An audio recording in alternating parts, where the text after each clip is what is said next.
Le forex est le marché mondial des devises. C'est ici que sont calculés les taux pour échanger vos euros quand vous allez à l'étranger. Tous les jours, des centaines de milliers de traders tentent de faire des plus-values, soit en achetant pour revendre plus cher, soit en vendant à découvert pour racheter moins cher. Dans cet exemple, nous traderons sur le taux de change le plus connu et le plus pratiqué, l'euro contre le dollar US, soit EURUSD. Il y a presque un an, j'ai commencé un projet d'intelligence artificielle pour le forex. Le but était d'utiliser les algorithmes génétiques et les réseaux de neurones pour obtenir un robot capable de gagner de l'argent. Voici le résultat. Le site web permet de créer des programmes d'apprentissage et de tout superviser. Nous allons créer un nouveau programme qui s'appelle Test YouTube. Pour alimenter le réseau de neurones, il nous faut des informations sur le marché. Il existe plein de petits utilitaires qui donnent diverses informations sur l'état du marché. Ces utilitaires s'appellent des indicateurs. Nous utilisons une cinquantaine de ces indicateurs dans notre programme. Chaque programme a un réseau de neurones paramétrables et tout un tas de réglages concernant la stratégie de trading. On peut choisir le nombre de générations à faire pour l'algorithme génétique. Voici le réseau de neurones de notre programme. Comme vous pouvez le voir, il y a deux neurones, un pour ouvrir un trade, l'autre pour fermer le trade.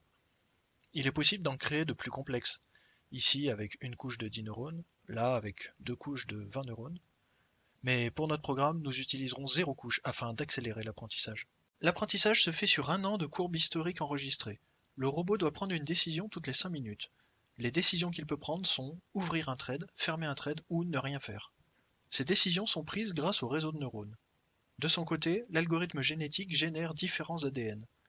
Les ADN sont chargés chacun leur tour dans le réseau de neurones, ce qui change la prise de décision d'un ADN à l'autre. Ceux qui ont les meilleurs résultats servent de base pour la génération suivante et ainsi de suite. On lance l'apprentissage, c'est parti!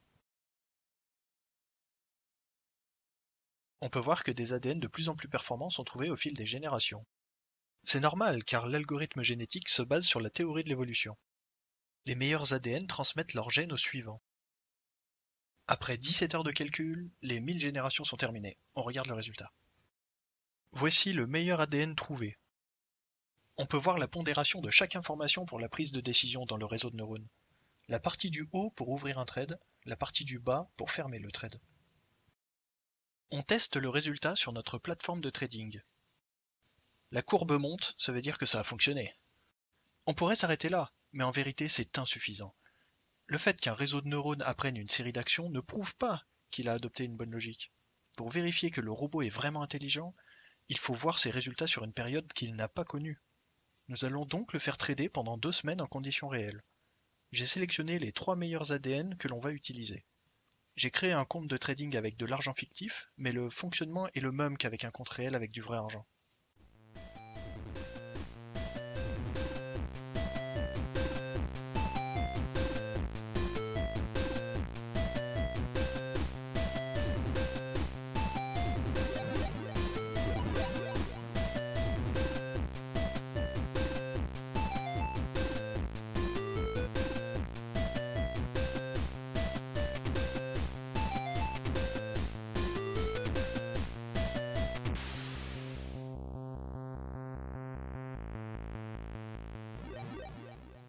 Deux semaines et une facture EDF plus tard, nous avons enfin les résultats.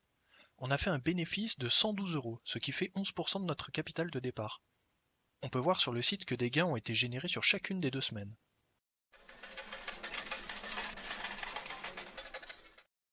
Merci à vous tous d'avoir regardé jusqu'au bout. N'hésitez pas à partager la vidéo.